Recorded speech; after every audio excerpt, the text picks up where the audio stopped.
Hey y'all, it's Brandon with Voodoo Forge. Now I've got a 2" by 72" belt grinder that I built, I don't know, a while back. But I just had a flat thing. Hello cat. This on it. And several people have told me you should really put a contact wheel on there and change your life. So I ordered a 10" contact wheel off the Amazon. So I'm sure it is some communist variety for 85 bucks or so. I don't know. I'll put a link to it down below. I get nothing out of you getting one of these, by the way. But yeah, let's slap her on here. Okie dokie, here's what we've got. I've got a 10" contact wheel. I've got a piece of 2" square stock that is thick walled. This is, I think, 3/16, and some 1/2" bolts. I only need one of those. Some washers, a nut, a tap, and a drill bit. What the plan is, I'm gonna drill a hole in our 2" stock here. I'm gonna thread it. And then I'm gonna put this on there. It's not a real hard thing to make. Of course, you know, watch me say that and then something go terribly wrong and this just be a disaster. We'll see. Let's see what happens. It's always fun to see what happens. By the way, there's chickens in the shop right now. I don't want to talk about it. First thing I'm going to do is center punch for our hole. Drilling a 1/4" pilot hole first.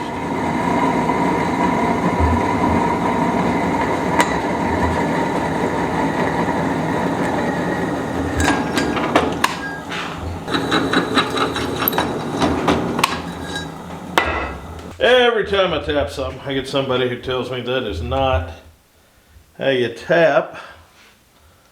And hate to be the bearer of bad news, but it's how I tap. Yeah, there are chickens in the shop. I do not want to talk about it. Oh look, threads. It's a miracle.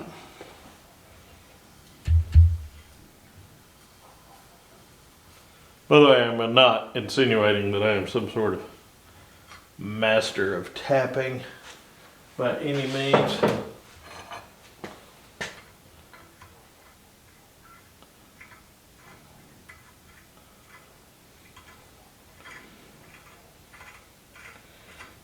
Yeah. That is not leaving a lot.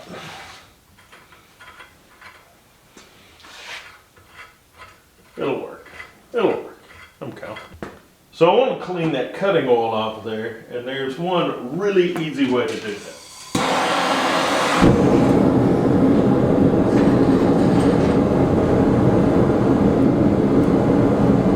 Oh yeah.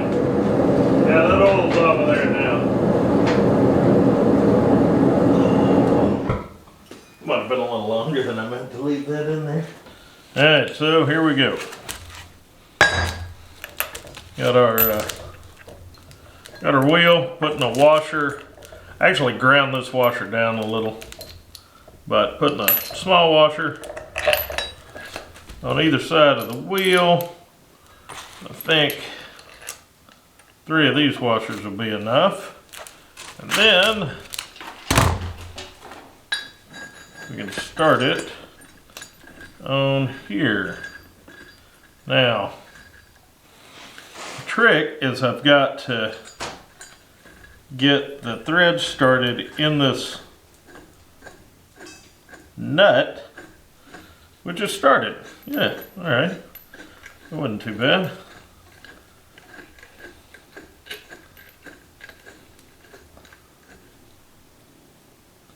Thought about putting Loctite on it, but honestly, I think if I do that, I better make sure everything works before I do it and then reassemble it.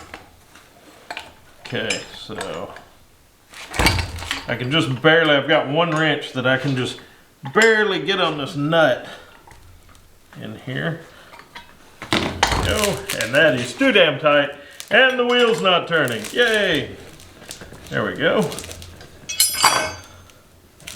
See, that is, okay, so these washers need to be ground down a little more. That's what needs to happen there. Oh well, I'll show you how I'm grinding. What I'm doing to grind on these is I put them on a bolt.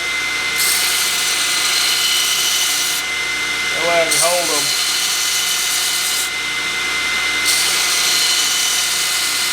Keep them relatively round.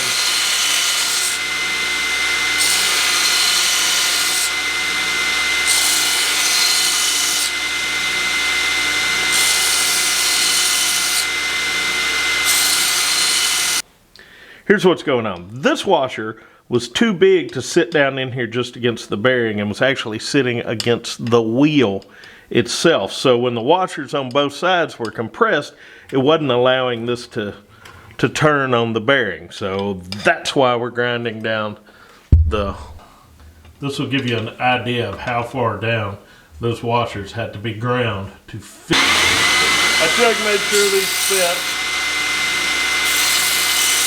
I just take a little burr off of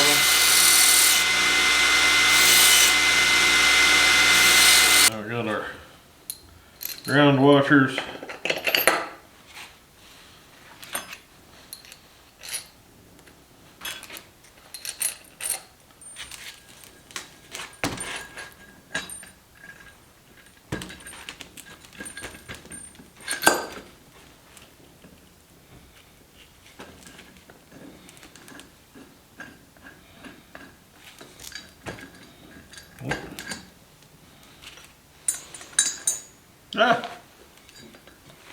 Drop a nut. That came out a little, little gross.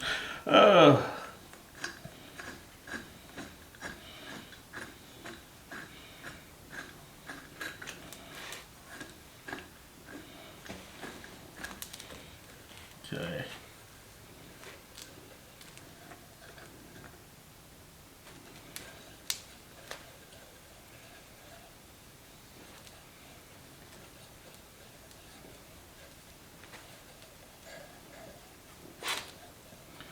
Alright, seems to be turning good.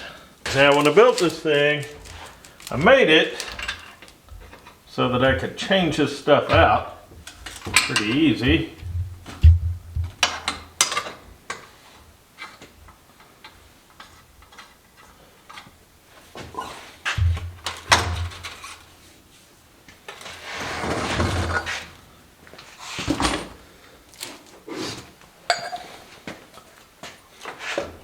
I thought I did anyway. We'll see. This is one we'll know if it's going to work or not. Okay. There, I'll give it plenty of tension. You see, as I pull this out, that's where my tension came from. Which I just let it go. There we go.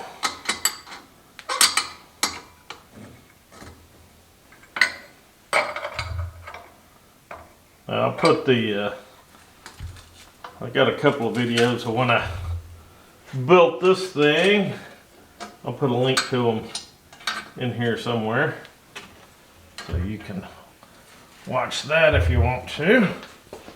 But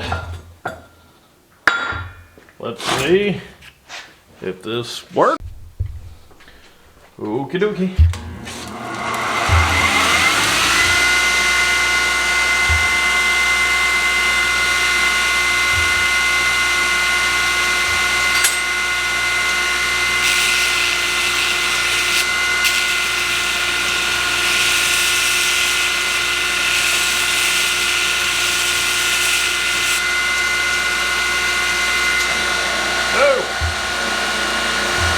Look over there, what's going on?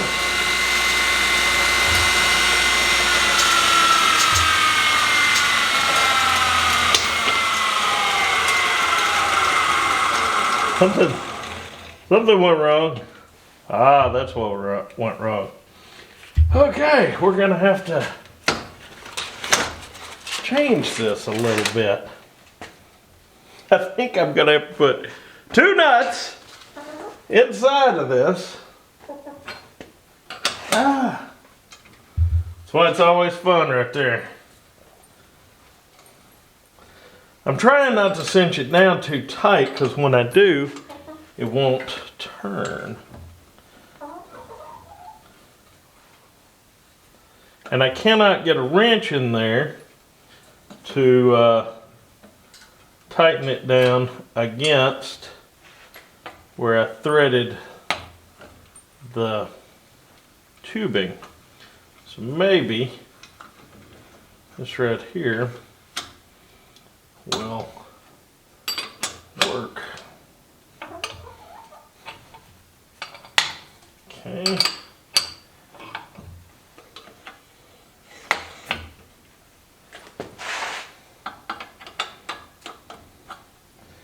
I may have to grind the knife. You know what? I may have to cut this out where I can get a socket in there. I don't know. We'll see. Hopefully not. Hopefully that will not be the case.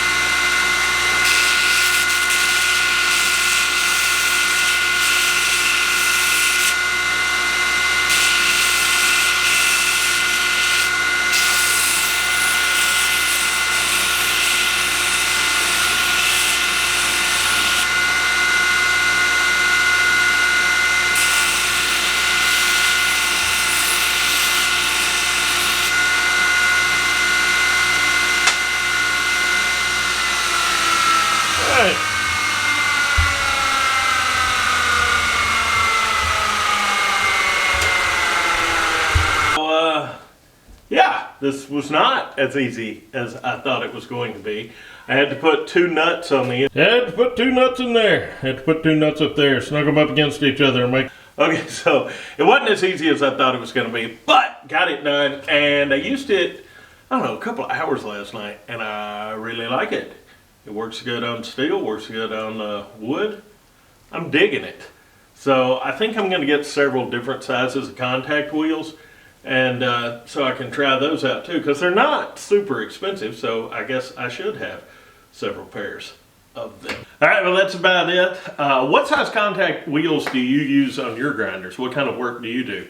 And what size wheels do you find work best for you? Like I said, I think I'm going to get a few more, see how that does, kind of experiment with it, you know, get a different size every month, and till I have a pile of them, because that's what I need. It's more crap laying around here. But anyway, I hope y'all got something out of this. And the grinder that I built a while back. There's a cat coming in here. Hello, cat.